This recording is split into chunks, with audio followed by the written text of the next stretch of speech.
Welcome to another episode of the Genesis Mindset. And in today's episode, I'm going to be taking a look at Asgard.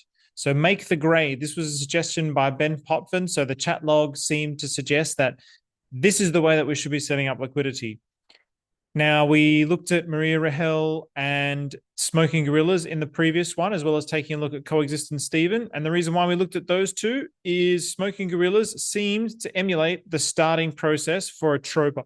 So how Atropa was created, where Maria basically bought Atropa, created Atropa, bought Pt I, bonded the liquidity, burnt the supply, created down, then did the same, bonded with Atropa, burnt some of the supply, and then legal, bonded with some of Atropa, burnt some of the supply. So this whole bonding and burning and liquidity web networks is something that the Atropa ecosystem is all about. So you can have a look at that video here about how it all started. I would strongly recommend that to really start wrapping your head around what is actually going on here.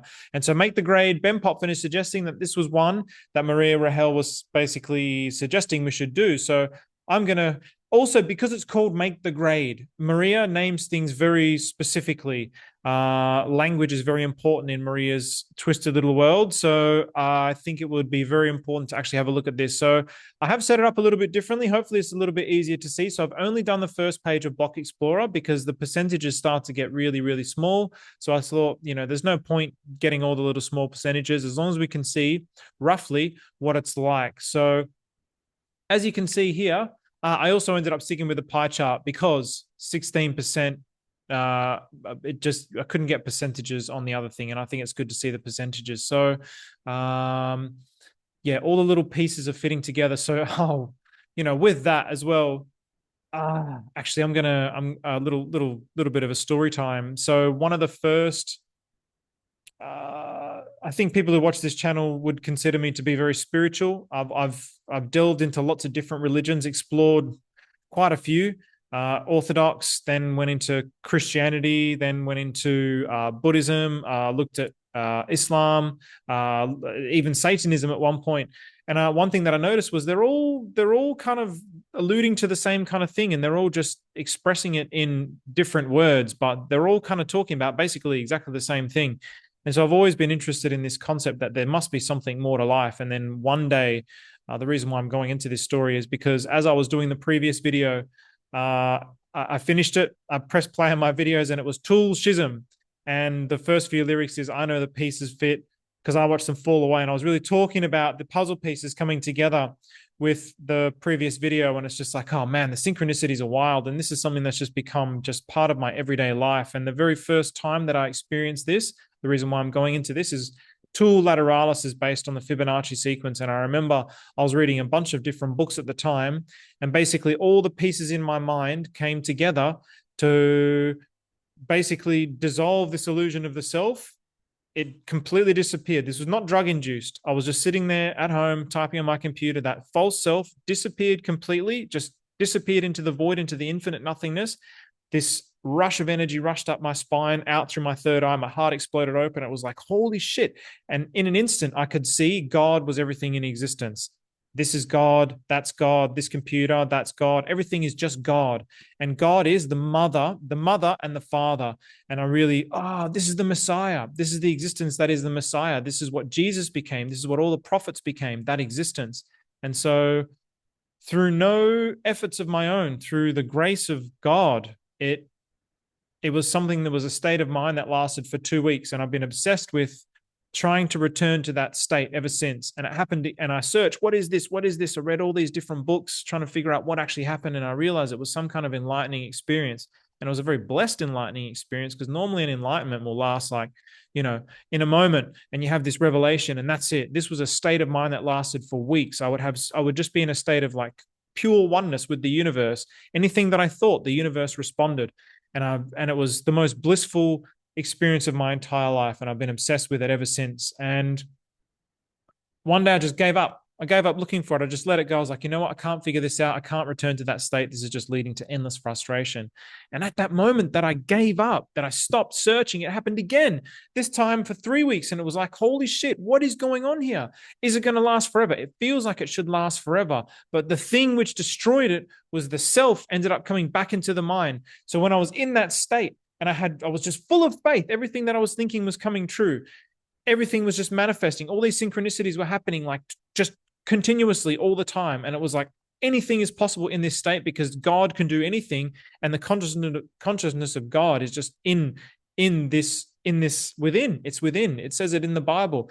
And the interesting thing was one of the states was during the period of Ramadan, and the other time it happened was during the period of Easter. So the way that I've kind of like tried to understand it is because my mind is open to the fact that all the religions are one. I kind of connected to the energy of the religion somehow and entered into that consciousness, because for me there is no separation between Muslims and Christianity. There's zero separation besides what you actually call God and who your prophets are.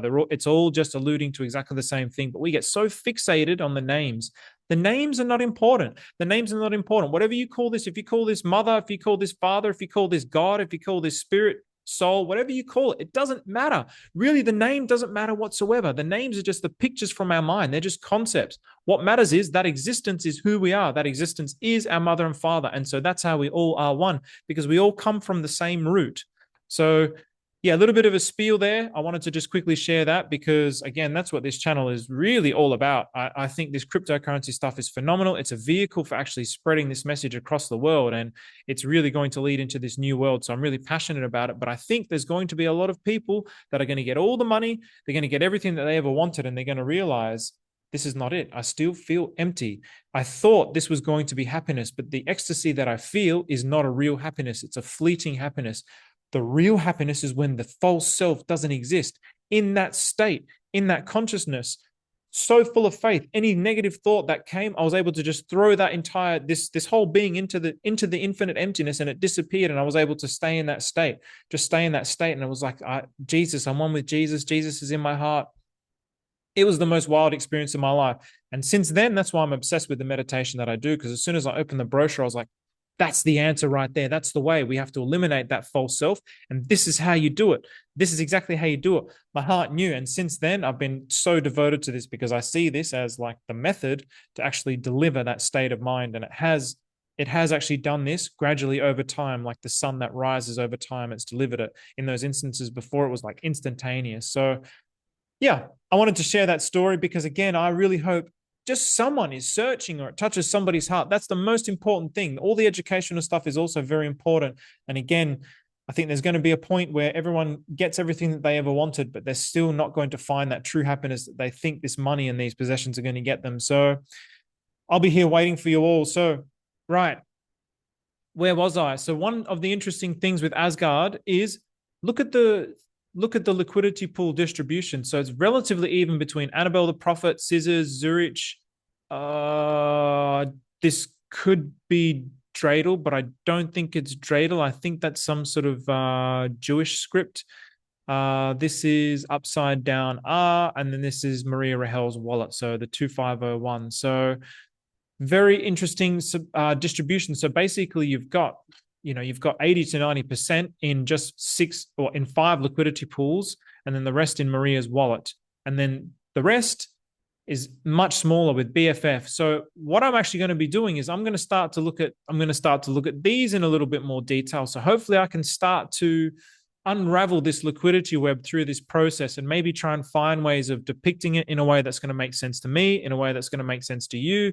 But very interesting that make the grade, the 5 liquidity pools actually. So the 5 liquidity pools, the major liquidity pools are all virtually, they're all very, very even. So 901, 893, 867, 812, 740. Why these particular ones? Why Annabelle the Prophet? Why Scissors? Why Zurich? Why this? Why upside down R? I want to figure out the whys of this and hopefully be able to communicate it with you. So I'm going to continue this process once I actually start looking at these. So right now it's just dipping my toes into this and seeing, okay, so this is make the grade. So, okay, what should I do? Is this how I'm going to set up Coexistence Stephen? Am I going to start to do this? Am I going to set up maybe 5 major liquidity pools? Or am I going to stick with what we looked at in the previous video where it's 3 major liquidity pools, which is something that Maria has done with, Maria hasn't really done that actually. No, Maria hasn't done that with this particular one because I would say, yeah, no, Maria hasn't really done it. So, yeah, because I would say, yeah, Sunny's basically set this one up. So maybe because maybe Maria set 1, 2, 3, 4 up, maybe one swap, 5. So that at that time it would have maybe looked a little bit more like this. And this is why I wish I did it right at the start. But maybe at the time it looked more like this.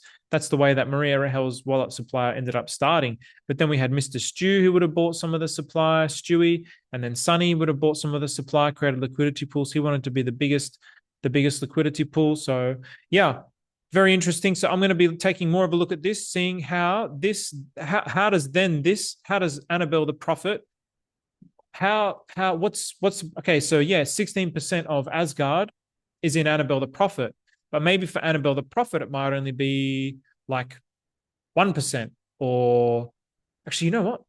Let's have a very super quick look. So this is Asgard right here. So here's Asgard. So it was created on 14th of September. So nice and slow, liquidity bonded. All as those tokens are moving up, we've got a pullback. So this is really just tracking the movements of those tokens, basically, which are all bonded to the Atropa ecosystem. So if we have a look at, so basically what we should be able to do, hopefully we can see, if I quickly, actually, this will do it. This will do it. So if I go here, Annabelle the Prophet, copy and paste this. Go to the Pulse Chain Block Explorer. Well, actually, herpy derpy derp derp. Here we go. Let's just have a look at these first few and just see what it says. So I'm going to have to be very quick here because I'm going to have to rush off to class in 8 minutes. I'm going to be potentially late. I'm sorry. I should really repent this mind a lot because being late is very self-centered.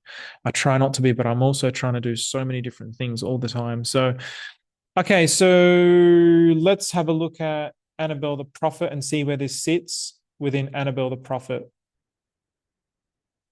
Just out of curiosity. So 18,900. So if we take this number, let's just see where it sits. Because Annabelle the Prophet was one of the first, and 1,430 holders. Wow. Cool. All right, Annabelle the Prophet. So it is BBFD. Cool. Nice. Okay, so it's sitting second. Where's it sitting for Skizzers? So Maria very deliberately names these things. And that's, the naming is important, but then also Maria goes and does things like this. Like, what a dick.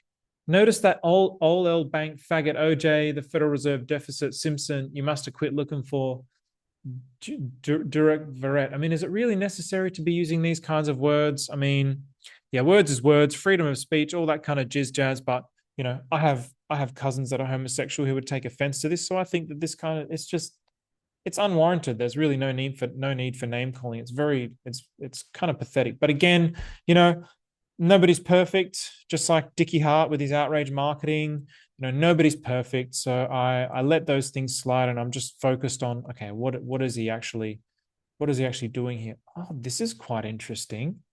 So this will definitely be worth looking into more and more. So the full supply of Asgard is 5554, and it's bonded with 5558. So basically he's taken, so he's created this kind of ratio with the same kinds of tokens with scissors. So this is going to be something that's going to be very, very interesting to look at. And that is sitting at, that's 1, 2, 3, 4, 5. It's the 6th liquidity pool. So yeah, I'll definitely look into this, and we're going to start to hopefully see this web start to be created. So again, just learning as we go.